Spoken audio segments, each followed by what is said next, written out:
At Villanova, we brought Charles Murray a few years ago.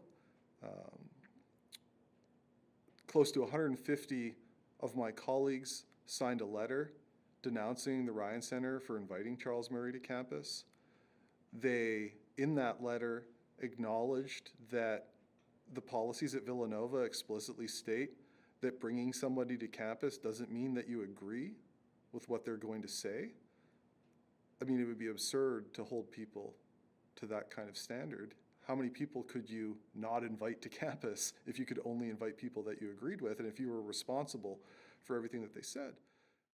We brought Charles Murray to campus to speak about something completely different than the things that he's especially controversial for. So he wasn't even there to talk about those things. But the fact that he had said those things back in the 90s was enough for some of my colleagues to say he should not be allowed to speak about anything on a university campus.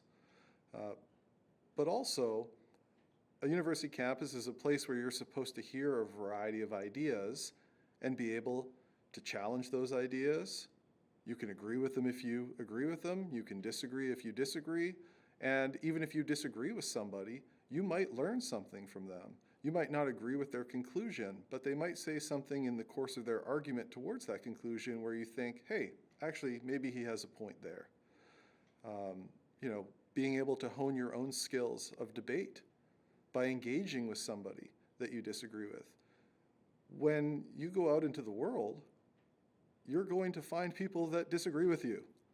And you're going to have to be able to interact with those people and hopefully do so in a productive way, right? Or a way where you can still respect one another and in a certain sense live together, even as fellow citizens, even though you disagree profoundly about things that are really important to you.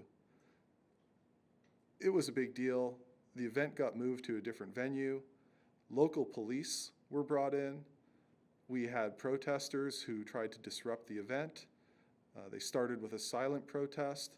When they were removed from the building, they got a bullhorn and tried to push in through one of the windows to yell into the room while he was speaking with a bullhorn. Somebody set off stink bombs in the room.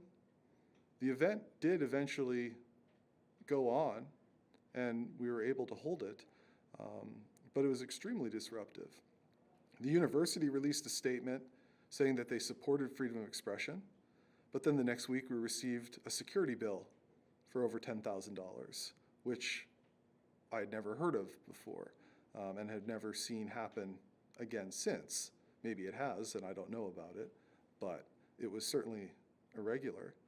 We wrote to the provost and explained that this would be setting a bad precedent, and he did say, well, we will pay the bill. But nevertheless, the first step was to send us the bill for security, which obviously has a chilling effect on speech.